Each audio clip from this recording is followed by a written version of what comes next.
Detail है मेरे सहयोगी दीपांशु के पास। Deep, morning. Equity space international market कुछ सुधार के संकेत दे रहा है, लेकिन ऑल इन ऑल क्या कुछ हुआ है, कुछ बदला है, कैसे देखें? थोड़े स्टेबल संकेत आ रहे हैं आज सुबह, इतने खराब संकेत नहीं है, कुछ ऐसा बड़ा हुआ नहीं है। एक्शन आज शायद शाम को हो सकता है यूएस में, बट अहम डेटा आने वाला है, उससे पहले आपको स्टेबिलिटी के संकेत आ रहे हैं।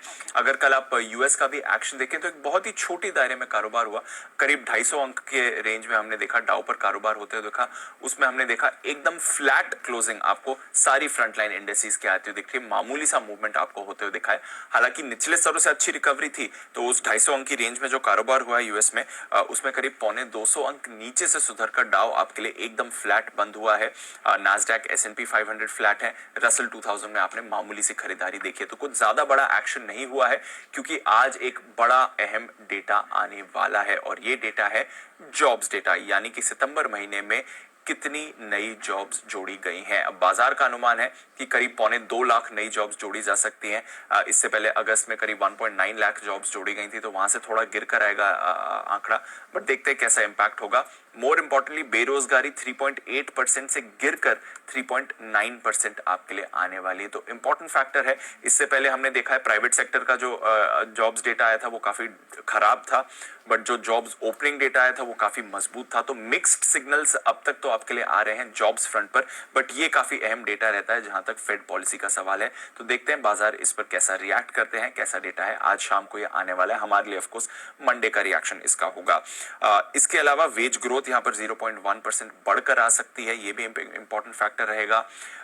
कल और आज के बीच में जो इनकी 10 साल की बॉन्ड यील्ड है उसमें हमने कुछ भी मूवमेंट नहीं देखा है। 3.7% के ऊपर 10 साल की यील्ड कायम है। परसों ऑफकोर्स हमने देखा था 3.84% से गिरकर ये करीब 3.72% पर आई थी। फिलहाल उसी लेवल के आसपास इनकी 10 साल की बॉन्ड यील्ड ट्रेड कर रही है। तो इंपॉर्टेंट दिन है अमेरिकी बाजारों के लिए, और उससे पहले एकदम फ्लैट एक्शन आपने देखा है। इंटरेस्टिंग चीज ये है कि कल जब हमारे बाजार बंद हो रहे थे तो डाउ फ्यूचर्स 1 पॉइंट पर ऑलमोस्ट 150 पॉइंट नीचे हो गए थे। उस हिसाब से देखेंगे तो फ्लैट क्लोजिंग डाउ की एक तरह से अच्छी ही मानी जाएगी।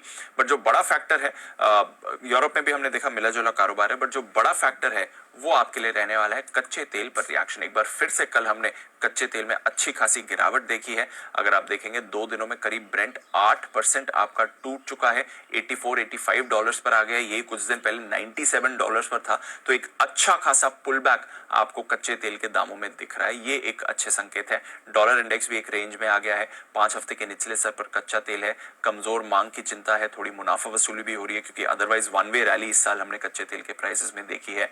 अमेरिका में गैसोलीन डिमांड इस साल के निचले स्तर पर है। तो काफी सारे फैक्टर्स है जो एक साथ कच्चे तेल पर प्रेशर डाल रहे हैं। अच्छी बात है $10-12 का ये जो रिसेंट करेक्शन आया है कच्चे तेल में। बट इसके अलावा सोने चांदी में कुछ नहीं चल रहा है, मार्च के निचले स्तर के आसपास ही एक छोटी रेंज में कारोबार दिखा है। बेस मेटल्स में लगातार आपको दबाव दिख रहा है। कॉपर अब आपका 1 साल के निचले स्तर पर आ गया है।